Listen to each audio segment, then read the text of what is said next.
حضرت آدم علیہ السلام کو کس لیے بھیجا گیا تھا؟ ایک سزا کے طور پر بھیجا گیا تھا، اور سزا صرف کچھ مدت کے لیے ہوتی ہے، سزا کبھی بھی دائمی نہیں ہوتی ہے، کچھ مدت کے لیے وہ سزا تھی، وہ ان کی سزا ختم ہوئی، وہ اللہ تعالیٰ کے پاس واپس چلے گئے۔ ہم بھی انہی کی اولاد ہیں، وہ ہمارے باپ تھے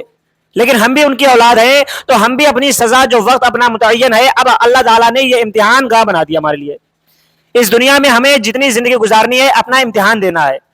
ہمیں کوشش کرنی ہے ویسی زندگی گزارنی ہے، اللہ تعالیٰ کو اپنا بیسٹ دینا ہے کہ ہم یا اللہ تیری بارگاہ میں یہ عبادت کر رہے ہیں،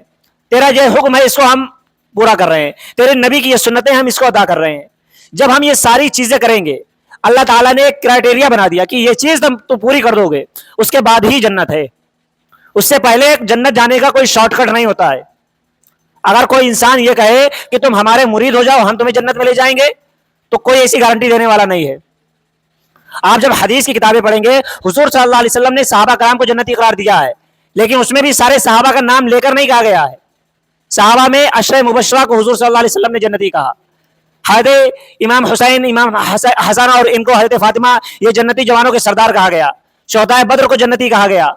اگر دیکھا جائے مان لیجیے صحابہ کرام کے جنتی ہونے کی یہاں پر گارنٹی دی گئی ہے، باقی کسی کے ایسے جنتی ہونے کی گارنٹی یہاں پر کوئی انسان کوئی بھی نہیں دے سکتا ہے، کیونکہ جب گارنٹی حضور صلی اللہ علیہ وسلم نے نہیں دی تو ہم کس بیس پر دیں گے کہ ہم جنت میں جائیں گے؟ بے شک حضور صلی اللہ علیہ وسلم نے کہا کہ ہر انسان جو کلمہ پڑھے گا، لا الہ الا اللہ محمد رسول اللہ پڑھنے والا ہے، وہ جنت میں جائے گا، لیکن اخلاص کے ساتھ میں۔ اخلاص کیا ہے؟ کہ وہ حرام سے بچتا ہو، حلال و حرام کی تمیز رکھتا ہو، اور سنتوں پر عمل کرنے والا ہو۔ اس کا مطلب یہ نہیں کہ صرف کلمہ پڑھ لیا اتنا ہی کافی ہو گیا، کلمے کے ساتھ میں دل سے ہمیں یہ بھی اقرار کرنا پڑے گا کہ نہیں ہے اللہ کے سوا کوئی معبود، محمد صلی اللہ علیہ وسلم اللہ کے رسول ہیں۔ اب جب ہم نے یہ بات کہہ دی، اس بات کی گہرائی کو ہمیں جاننا پڑے گا پہلے۔ یہ نہیں کہ ہم سوچے کہ حضور صلی اللہ علیہ وسلم نے کہہ دیا کہ جس نے بھی کلمہ پڑھا وہ جنت میں جائے گا، تو اس زبان سے ہماری نکل گیا تو ہم جنتی ہو گئے۔ صرف اتنا نہیں ہے، جتنا آسان ہم سمجھ رہے ہیں یہ اتنا آسان بھی نہیں ہے۔ جب ہم نے کہہ دیا کہ اللہ کے سوا کوئی معبود نہیں، تو کوئی معبود نہیں،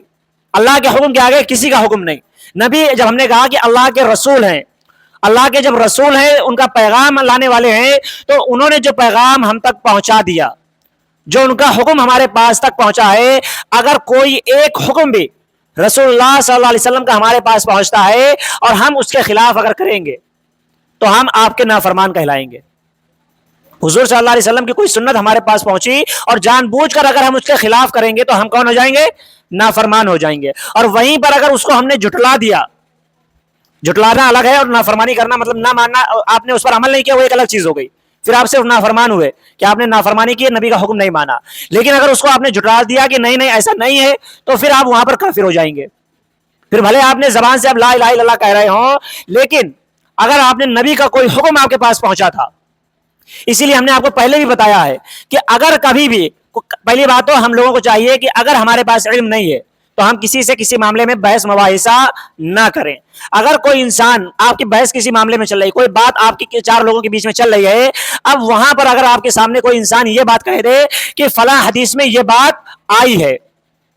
اب آپ کو وہاں پر خاموش ہونا پڑے گا۔ اگر آپ کو معلوم ہے یہ بات کہ یہ حدیث روایت میں نہیں ہے، یا یہ حدیث ضعیف ہے یا من گھڑت ہے، تب آپ اس پر بول دیجئے۔ اگر آپ کو یہ بات معلوم ہے، آپ نے عالموں سے یا اپنی تعلیم سے، ایجوکیشن کے بیس پر یہ بات جانتے ہیں کہ یہ حدیث غلط ہے، یہ حدیث کا کوئی سند نہیں ہے، تب آپ اپنی بات آگے بڑھا سکتے ہیں۔ لیکن اگر آپ کو اس بارے میں نہیں معلوم کہ سامنے والے نے جس حدیث کا نام لیا ہے یا جس حدیث کی بات کی ہے اس حدیث سے آپ واقف نہیں ہیں، تو آپ وہاں پر خاموش ہو جائیں۔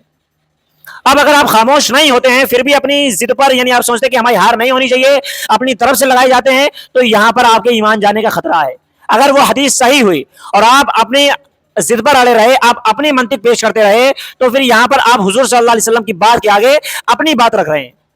تو یہ چیز انسان کو کفر کی حد تک پہنچا دیتی ہے۔ بات غیری ہے، سمجھنے والی ہے۔